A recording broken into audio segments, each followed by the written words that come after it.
Good morning. Here is the Sunday school lesson for St. Michael Missionary Baptist Church, where the Reverend Paul Sims is our pastor. Today's lesson is titled One for All.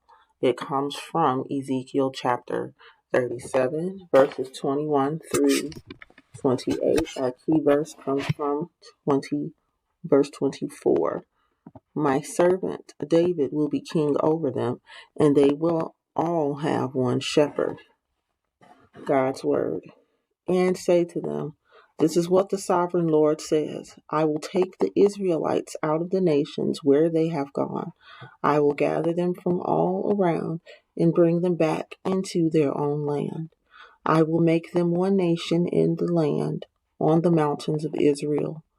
There will be one king over all of them, and they will never again be two nations or be divided into kingdoms.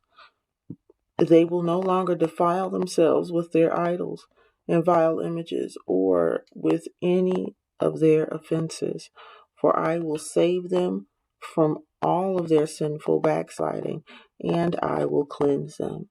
They will be my people, and I will be their God. My servant David will be king over them, and they will have one shepherd. They will follow my laws and be careful to keep my decrees. They will live in the land I give my servant Jacob, the land where your ancestors lived. They and their children and their children's children will live there forever. And David, my servant, will be their prince forever. I will make a covenant of peace with them, and it will be an everlasting covenant. I will establish them and increase their numbers, and I will put my sanctuary among them forever. My dwelling place will be with them. I will be their God, and they will be my people. The nations will know that I, the Lord, make Israel holy, when my sanctuary is among them forever. Bible story. In today's scripture, Ezekiel reminds us of God's promise to gather and unite Israel. This included not only the people of Israel in Babylon, but the people of God in any nation. God told them that he would gather the people from among the nations and bring them home, making them one for all. The people would have one king and never be divided again. The people were to stop dirtying themselves with idols and sin. God said he would save them from this. After this, they would indeed be the people of God, and he would be their God. Then God spoke through Ezekiel that the Israelite people's king would be his servant David. He would be their only shepherd. The people were to obey God's laws. Then God told them that they were to live in the land of Israel, where their fathers and ancestor Jacob lived. Sorry about that.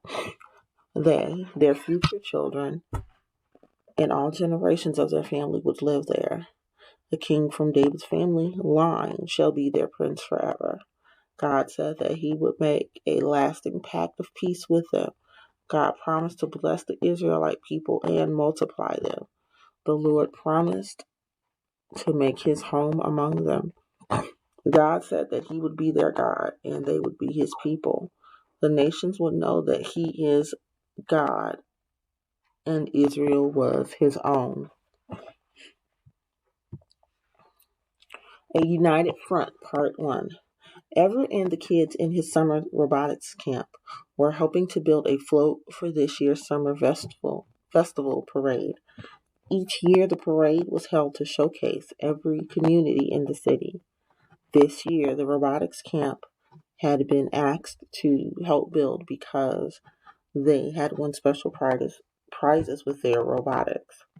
Peyton and her team had designed the float. However, when they had arrived, they found that another class also had a design. Mrs. Rummel, we have a problem, Peyton said. There are two groups here. that are supposed to be working together, but we have different designs. What are we supposed to do?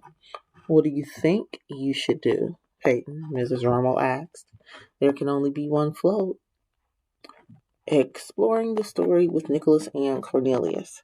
Hello, everyone. It's Nicholas and Cornelius. In this lesson, we are reminded that God is actively working to bring unity to his people.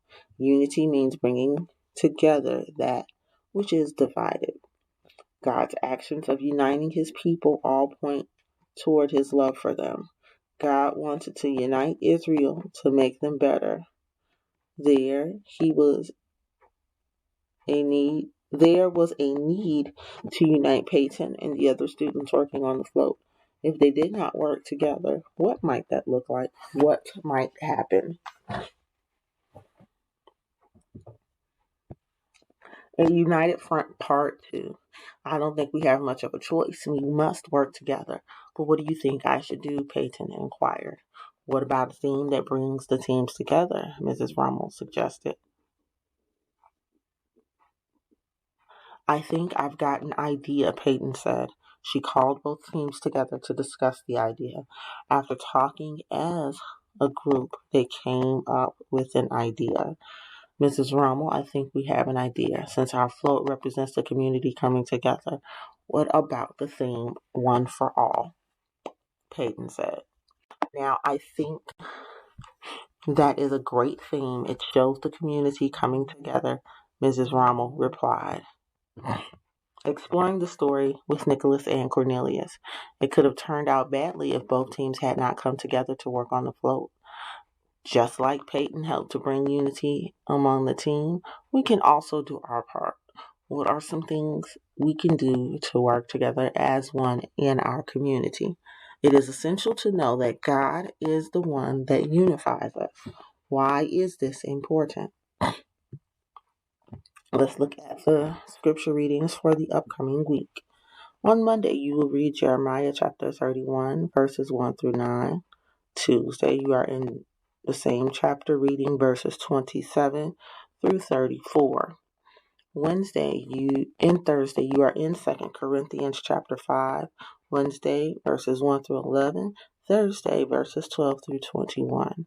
Friday, you are in Psalm 86, verses 1 through 7, 9 through 16. Saturday, you are in 1 Corinthians 13. You are reading that in its entirety. And on Sunday, you are reading Zephaniah chapter 3, verses 14 through 20.